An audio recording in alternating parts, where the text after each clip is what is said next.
주신 하나님의 말씀은 요한복음 20장 21절 22절입니다. 예수께서 또 이르시되 너희에게 평강이 있을지어다. 아버지께서 나를 보내신 것 같이 나도 너희를 보내노라. 이 말씀을 하시고 그들을 향하사 숨을 내쉬며 이르시되 성령을 받으라. 아멘. 부활하신 예수님은 유대인들이 무서워서 문을 잠그고 있는 제자들에게 나타나셨습니다. 그리고 너에게 평강이 있을지어다 라고 선포하셨습니다. 제자들에게 예수님은 자신의 손과 옆구리를 보여주셨습니다. 제자들은 부활하신 예수님을 보고 매우 기뻐했습니다. 예수님은 다시 한번 말씀하십니다. 너에게 평강이 있을지어다. 아버지께서 나를 보내신 것처럼 나도 너희를 보낸다. 요한복음에서 평화, 평강 그리고 성령은 동전의 앞뒷면과 같습니다. 그래서 평화는 성령을 받기 위한 조건처럼 보이기도 합니다. 주의 일을 하려면 먼저 평화를 경험해야 되고 평강이 임해야 될 것을 암시하고 있습니다. 예수님은 자신의 몸, 즉 부활하신 자신의 몸을 제자들에게 직접 보여주셨습니다. 자신의 손과 옆구리를 보여주면서 너에게 평강 있을지어다 라고 선포하신 것입니다. 그리고 부활하신 예수님은 그들 향해서 성령을 받으라고 선포합니다. 하나님의 나라는 먹고 마시는 것이 아니라 성령 안에서 이와 평강과 기쁨입니다. 우리는 하나님의 나라가 이 땅에서 먹고 마시는 것이 아니라 성령 안에서 의와 평강과 기쁨이라는 것을 알고 있습니다. 하나님의 다스림이나 하나님의 임재는 성령 안에서 나타나는 것들로 이루어져 있습니다. 특별히 여기에서는 성령 안에서 평강, 평화를 강조하고 있습니다. 그래서 예수님은 부활하신 후에 제자들에게 하나님의 나라를 위해서 평화를 선물하시고 평강을 선물하신 것입니다. 부활하신 예수의 몸을 본 사람만이 이 평화를 선물로 받을 수 있습니다. 이 말씀을 하시고 나서 제자들을 향해 숨을 내쉬며 말씀하셨습니다. 성령을 받으라. 숨을 내쉬며 라는 말은 창세기 2장 7절의 말씀과 같습니다. 여호와 하나님께서 땅에서 취하신 흙으로 사람을 빚으시고 그 코에 생기를 불어 넣으시자 사람이 생명체가 됐습니다. 요한복음에서 부활하신 예수님께서 숨을 내쉬며 라고 하신 말씀은 창세기 2장에서 그 코에 생기를 불어 넣었다라는 말과 같은 뜻을 가지고 있습니다. 사람이 사람다워지려면 성령을 받아야 한다는 것입니다.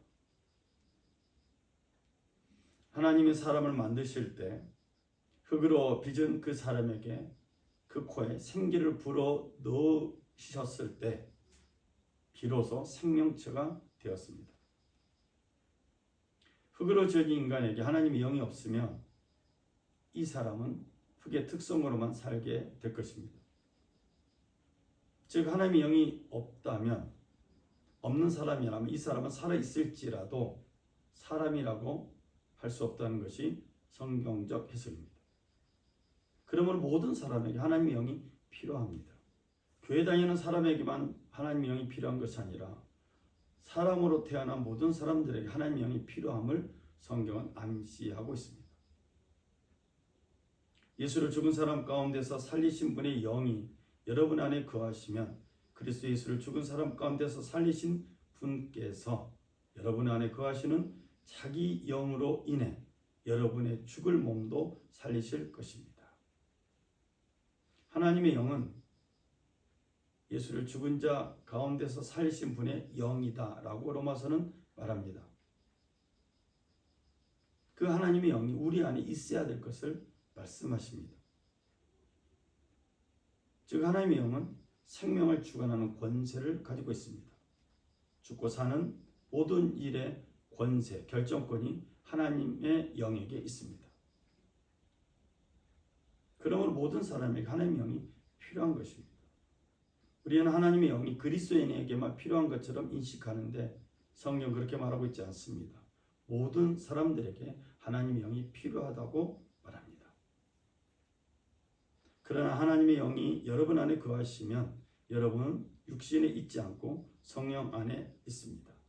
누구든지 그리스도의 영이 없으면 그리스도의 사람이 아닙니다. 로마서는 더 좁혀서 설명합니다. 그리스도인 우리의 존재는 하나님의 영, 그리스도의 영과 연합해야 된다는 것을 강조합니다. 예수님의 제자는 하나님의 영이 없으면 예수님의 제자가 될 수 없습니다. 우리의 존재는 하나님의 영으로 하나님의 영과 연합해야, 그리스도의 영과 연합해야 우리의 존재가 예수님의 제자가 된다는 것입니다. 누구든지 하나님의 영으로 인도를 받는 사람들은 하나님의 아들들입니다. 성령은 친히 우리의 영과 더불어 우리가 하나님의 자녀임을 증언합니다. 성령께서 우리를 증언해야 우리가 하나님의 자녀가 된다는 것입니다. 그런데 성령은 어떤 근거로 우리를 증언할까요? 로마서에 따르면 우리의 영을 근거로 해서 우리의 존재를 증거한다고 말합니다.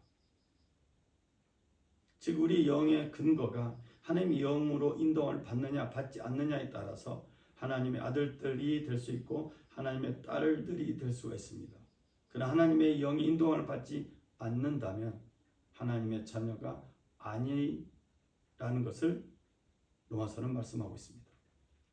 부활하신 예수님은 제자들에게 부활한 자신의 몸을 보여주면서 성령을 받으라고 말씀하셨습니다. 하나님께서 진흙으로 빚은 사람에게 입김을 불어넣어 살아있는 사람이 되게 하셨습니다. 부활하신 예수님은 숨을 내쉬며 제자들을 새로운 존재로 다시 창조하셨습니다. 즉 부활을 아직 모르는 사람들을 부활을 아는 사람으로 다시 창조하신 것입니다. 그래서 우리는 성령을 받아야 하고 성령의 임재를 통해서 새로운 존재됨을 알게 됩니다.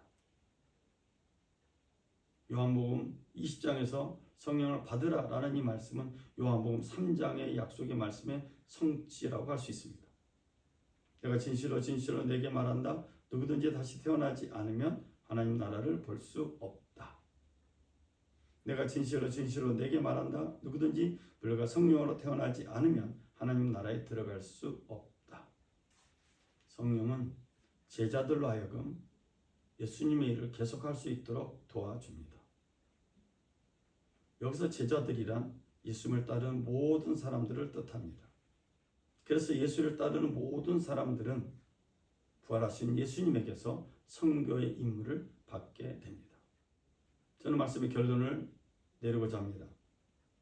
부활하신 예수님께서 제자들에게 평화를 선물하시고 평강을 선물하시고 그리고 성령을 선물하셨습니다. 그리고 약속하셨습니다. 예수를 따르는 모든 사람들은 성령을 받을 것이라고 약속하신 것입니다. 평화와 성령을 받을 것이라고 약속하신 것입니다. 예수를 따르는 모든 사람들은 그러므로 부활을 아는 존재로 다시 태어나게 되었습니다. 부활을 아는 존재로 다시 태어난 사람들은 선교의 임무를 수행할 수 있게 됩니다. 그리고 이들은 하나님 나라에 들어가게 될 것입니다. 평화의 가족 여러분, 믿음의 가족 여러분, 성령 선물로 받으시고 성령을 사모하시며 성령과 동행하는 복된 삶 사시기를 주의 이름으로 축원을 드립니다. 기도하겠습니다. 오늘 우리에게 평화를 선물로 주시고 성령을 선물로 주신 하나님 감사합니다.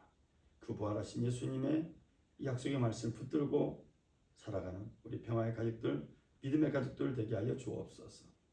그래서 선교하고 전도하고 구제하는 삶으로 열매 맺게 하시고 이 땅에 속하지 아니하고 하나님 나라의 백성으로 당당하게 살아가는 우리 평화의 가족들, 믿음의 가족들 되게 하여 주옵소서.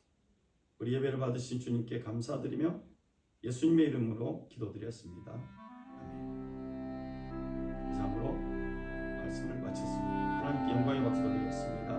할렐루야 감사합니다.